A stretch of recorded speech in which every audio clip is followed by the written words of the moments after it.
Hey guys, welcome to the CO visit. Colin here, and of course, accompanied by my trusty coffee.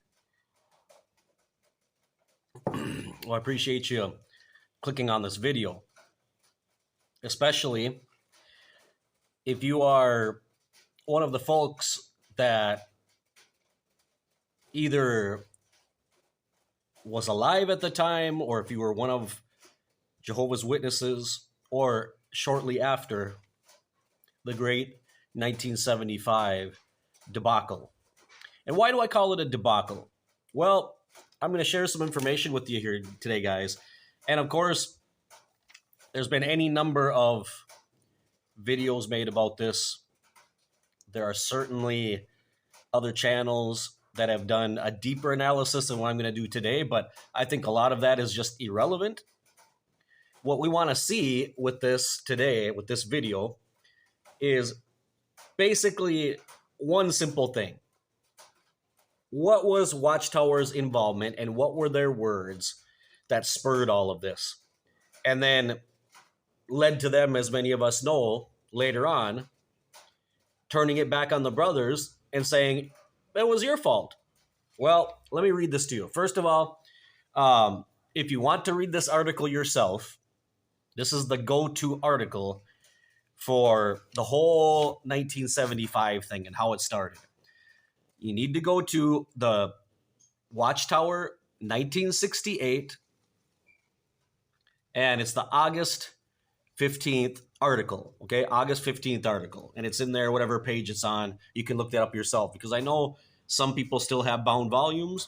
Some people still have the Watchtower library from whatever time period, or you can just go on jw.org, and in the search field, just type in 1975, and then scroll down about 2 or 3 times, and you'll see this article. And the article is called, "Why Are You Looking Forward to 1975?" Now, let's analyze that right there. Right from the get-go, they open up this article with a question. A question as in we're having a discussion saying, hey, why are you looking forward to 1975? And then you tell your story, and then, hey, and you, why are you looking forward to it? Because this, and this. You see how they're doing that? So right away, they're opening up this article asking you, why are you excited about 1975? So this was already a thing. This was in 1968. 1968. About 7 years before. Well, I'm not going to go through this whole article, guys. Honestly, and you can see why, a lot of people just went right to what the Watchtower was saying without analyzing it a whole lot, because the whole 1975 thing, guys, was a bigger, convoluted mess than even the overlapping generation. I mean, you think the overlapping generation was a convoluted, just farce, just disaster? That was way more understandable than this. So basically, what does it revolve around? Well, it revolved around the completion of the first 6,000 years of human existence since the creation of Adam. And then it goes through all of that and chronology and dates and this person and that person. This person was born here and this one had a son and they went here and they. Literally, who did they think back then? I mean, at any time. I mean, I can't imagine this happening now. But who is going to read all of this? I mean, literally, it's page after page after page. Unless you were basically, even as a Jehovah's Witness, a PhD, theology, theologian or whatever you want to call it. I mean, I started reading this and my head was spinning. So I wanted to get right to the point. But yeah, you got to have a PhD to understand some of this stuff. But anyway, I want to read this, just a couple paragraphs that I think are the most important, right at the beginning and right at the end. As they always say, the most important things they'll say right at the beginning and then the very end, the summary, because that captures your attention. That's what you're going to remember, right? So why are you looking forward to 1975? Pay very close attention, guys, to how they get people worked up, how they get you thinking about this, and they're the ones putting this out there. These were not just rank and file Tom, Dick, and Harry Jehovah's Witnesses from Waukesha, Wisconsin. Still sick. Sorry, guys. Coffee. This came from the Watchtower Society. Okay? Look at what it says here. Listen very carefully to the wording and the language. What has sparked special interest in the year 1975? And with what results? But what questions are raised? What about all this talk concerning the year 1975? Lively discussions, some based on speculation, have burst into flame during recent months among serious students of the Bible. Their interest has been kindled by the belief that 1975 will mark the end of 6,000 years of human history since Adam's creation. The nearness of such an important date indeed fires the imagination and presents unlimited possibilities for discussion. Pause there just for a second. Question. Who was paying attention to this? Who was sparking these debates and speculations? And was this like the whole world? This was on the news? No, this was Jehovah's Witnesses. Nobody else was talking about this. This was not mainstream. This was inside one little cult. That's it. And who are the ones? Who are the ones that started this whole mess? That this whole thing have burst into flame during recent months among serious students of the Bible. Serious students of the Bible. Who could that be? Continuing. But wait. How do we know their calculations are correct? So they made calculations now. What basis is there for saying that Adam was created nearly 5,993 years ago?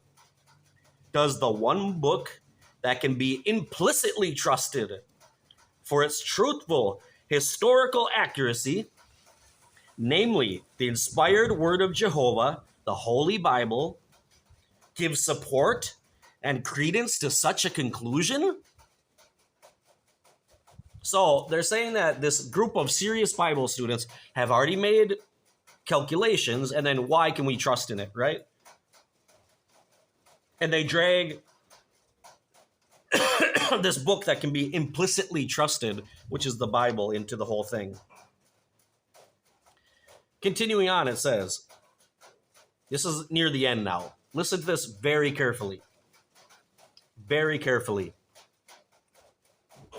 Are we to assume from this study, this is after they go through all this stuff about Adam and then Eve and then the Exodus from Egypt and the flood and Noah and all that stuff. Are we to assume from this study that the Battle of Armageddon will be all over by the autumn of 1975? And the long looked for 1,000-year reign of Christ will begin by then? Possibly. But we wait to see how clearly the 7th 1,000-year period of man's existence coincides with the Sabbath-like 1,000-year reign of Christ.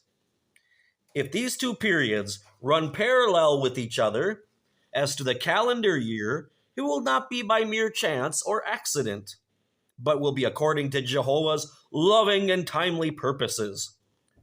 Our chronology, however, now listen to this our chronology, however, which is reasonably accurate, but admittedly not infallible, at best only points to the autumn of 1975 as the end of 6,000 years of man's existence on Earth. Are they saying that that means it's not going to happen in 1975? No. Listen to what it says next. It does not necessarily mean that 1975 marks the end of the first 6,000 years of Jehovah's seventh creative day. Why not? Because after his creation, Adam lived some time during the sixth day, which unknown amount of time would need to be subtracted from Adam's 930 years to determine when the sixth 7,000 year period or day ended and how long Adam lived into that seventh day. And yet, the end of that sixth creative day could end within the same Gregorian calendar year of Adam's creation. And then listen to what do they say next. This doesn't mean it's not going to happen somewhere around 1975. They're just saying that they don't know exactly what day. But listen to this. This is what really got people worked up. It may only involve a difference of weeks or months, not years. That means what they're saying is, okay, so this end of this 6,000 year period, which will culminate in the Battle of Armageddon, and then the beginning of Christ's 1,000-year reign, the Sabbath-like reign, right, would happen somewhere in that time period, but we don't know because remember that Adam lived a certain amount of time into the seventh day before he died, right? But how long? Well, it says here, it's only a difference of weeks or months. So at the most, they were pointing to the autumn, which would be towards the end of 1975. It could be the end of 1975, the first few months of 1976, but it was going to happen. Okay? Now listen to this next part. It says, one thing is absolutely certain. Bible chronology, reinforced with fulfilled Bible prophecy, shows that 6,000 years of man's existence will soon be up. Yes, within this generation. And what was that generation? The one from 1914. Well, guys, they're all dead. They're all gone, and none of this happened. Now, whether or not that was true or not, the 6,000 years, what relevance does any of that have? What connection at all, if you read the Bible, what relevance and what connection at all did the end of this 6,000 year period have to do with the beginning of Armageddon? The Bible says nothing about that. Nothing. And so by them saying that, the Bible here is implicitly trusted and is truthful and is historically accurate, yes. You see, guys, you see where I'm going with this? Are you seeing the light now? Especially my Jehovah's Witnesses friends out there. Do you know what this proves to us? Do you know what it shows to us? It doesn't take anything away from the Bible. The Bible doesn't talk about any of this. The Bible puts absolutely no importance on how long ago that Adam was created or when he died or anything like that. And it doesn't tell us anything about the connection between that and Armageddon. Nothing. It shows us that once again, time and time and time and time again, Watchtower is proven false. Liars. Their supposed calculations by serious students of the Bible were wrong again and again and again and again and again. All the way from 1914, then 1919, then 1921, then 1936 or 35, whatever it was. Which is then when they had to open up the anointed seats again because the end didn't come. And then once again in 1975.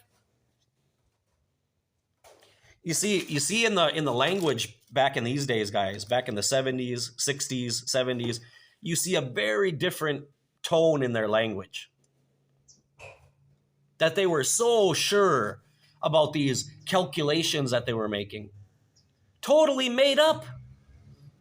Where does the Bible tell us to do any of this? This was pure speculation, not on the part of the brothers. This was from the Watchtower Bible and Tract Society. The society. When you talk about the society, when you're one of Jehovah's Witnesses, that's like the governing body. Those are the anointed brothers. They were the ones doing this, and they put this out there in a watchtower 7 years before. Year after year after year after year, they spewed out this garbage, this made-up malarkey. And then what happened? After 1975, 76, 78, 80, 85, when I was now alive, and I remember talks on this, I remember in the 80s and the 90s hearing talks about how when they would talk about speculation and not, Matthew 24, nobody knows the day and the hour. Remember 1975, how the brothers, and see, they had already pulled the Uno reverse card, and they threw it back on the brothers, and they blamed them for the speculation. No, sir. It was not the rank and file that did this. It was you, Watchtower. And then you had the cynicism, the hypocrisy of blaming when all these brothers, the mass exodus that happened after that, because there were brothers that believed in this. They sold everything they had. They were living basically a prepper type lifestyle, whilst they pioneered full time, waiting with their popcorn for the hailstones and the asteroids to start falling. And when it didn't happen, rightly so, a lot of people were pissed off. And that, my friends, in a nutshell, is how this whole disaster of 1975 happened. And how again and again and again and again, the society turns it back on you. They blame you because they always blame the victims. That's been the modus operandi of Watchtower since it began. When all else fails, gaslight, blame the victim, say, hey, it wasn't us. Hey, we said we're not infallible. This is what they've done from day one. This was Watchtower's fault 100%. It was no brothers or sisters' fault if they were disillusioned, if they were let down, discouraged, and they left.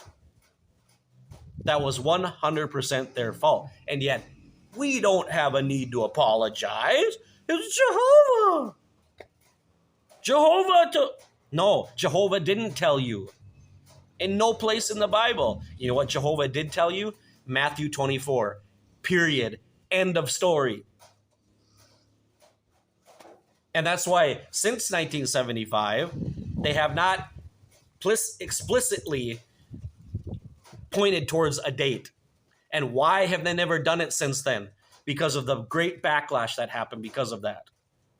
That's why.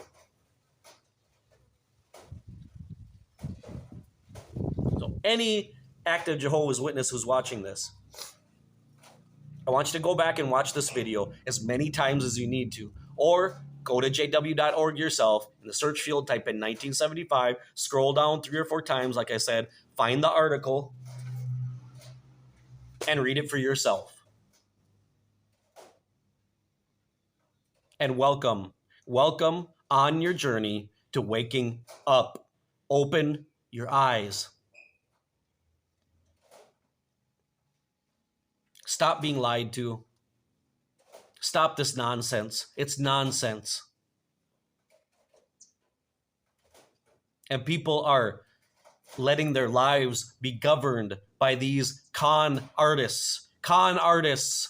They're con men.